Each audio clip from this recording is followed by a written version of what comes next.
Yo, what's up, guys? Today we're going to get into the Apex Fusion. This is Engineering Aquariums, episode 3. We're going to talk about what I've done with my Apex, what I plan on doing, and then just show you guys around for those who don't really know. So when you first get your Apex and set it up, go through the online stuff. I know there's not a lot of videos out there on how to do it, and that's because it's very straightforward. Apex has set this up to be very user-friendly. They really know what they're doing. I like their company so far.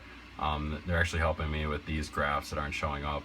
If you look on Apex Local, it's a slightly different, it's the same exact thing, it's just this is instantaneous because it's on the same Wi-Fi as opposed to first going to an external server. This also has my old energy bar that currently isn't here. It's being fixed by bulk resupply. Thank you very much for that. This is my energy bar that I'm currently using. This also has some, oh wait, no, this doesn't have anything. But I do have another fluid monitoring module that I just haven't plugged in right now. And yeah, you can see with this unlock, you can move everything around. You can personalize your stuff. I didn't know that when I first got this, so everything was kind of gross, but I've personalized it a little bit. I need to work on it more. So we've got first, these you can't open and close. This is not something you get to just do. These are fluid monitoring module inputs, height sensors. So if the water level is at that height, it is closed. If it's air, it's open. That was hard to understand at first, but open is air, closed is water. These switches are online switches. They're virtual switches. If something happens, you can make them flip this switch. You can make this switch, yeah. So you can say like, hey, if these moonlights turn on, this switch gets turned for whatever reason, whatever you want to do with that. It allows you to program slightly deeper concepts into this. We've got our temperature, our salinity, our pH, and our ORP. And then of course this energy bar is out, but this one, if you click on it, which I didn't know at first, you can actually see how much power each one's drawing, how many amps, and then if you put in money per kilowatt hour, it tells you how much money each one costs to run, basically. And then you can look and see which one's actually drawing those watts and amps, watts on top, of course. So we go to, I don't know, let's say my profile. So this allows you to check out all your different, everything that comes with the Apex, your different modules, your different inputs, outputs. One cool thing you can go to is your profiles, like my standing wave. So this is what worked for my tank. If you have a 40-gallon breeder and the same setup, have it initial off time 0, on time 4, off time 4. These need to be the same number. That's how standing waves work. And then minimum and maximum just matters on what size pump you have. If you have a bigger or smaller tank, change these numbers around, see how many nodes, anti-nodes you want, stuff like that. All of these, I have a bunch that I just haven't even needed yet. You can put those into, so currently for my power head, I have it doing currents for a while, back and forth for a while, a standing wave, back and forth currents, and then it goes to this night mode, which is kind of like this really slow pulse that actually takes 15 minutes to ramp up to. So I have it on and off every 15 minutes because there's no way to do a ramp that pulses, if that makes any sense. So I just have a 15-minute ramp that restarts every 15 minutes. And then if that's the line of code you need if you want to turn your pumps off, if feed, whatever feed you want it to turn off. And then the 000 is how many minutes afterwards that you want it to stay off.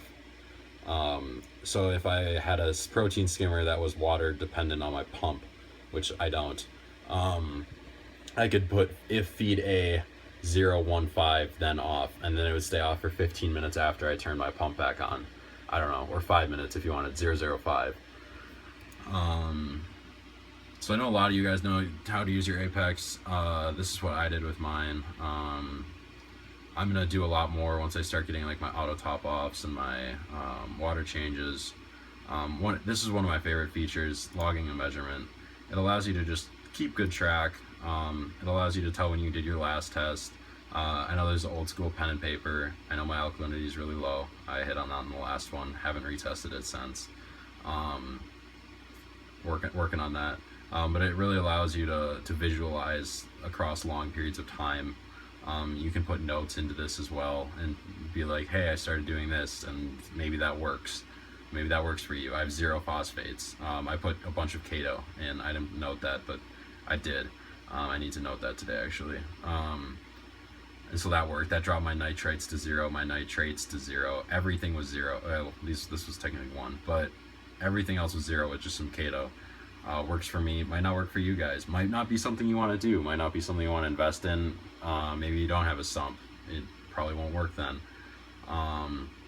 We'll talk about some designs on how to get algae, the benefits of algae without having a sump later.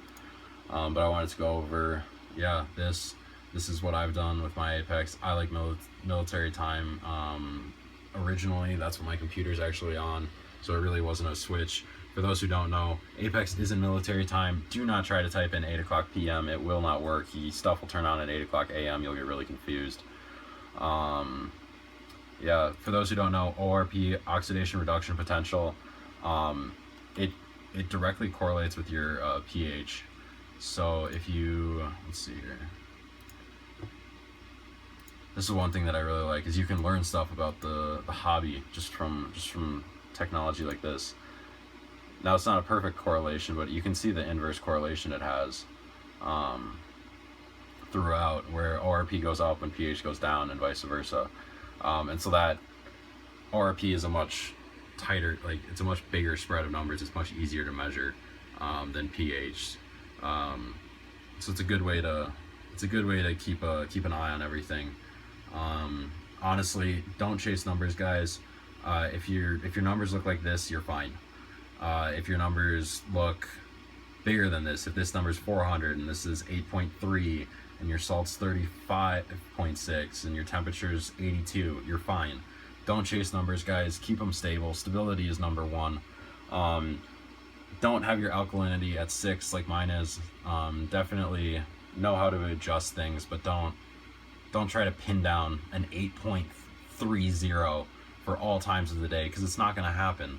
Stuff changes in your tank. My temperature fluctuates when my metal halides turn on, though it's been kind of stopping that because I've been keeping my room colder.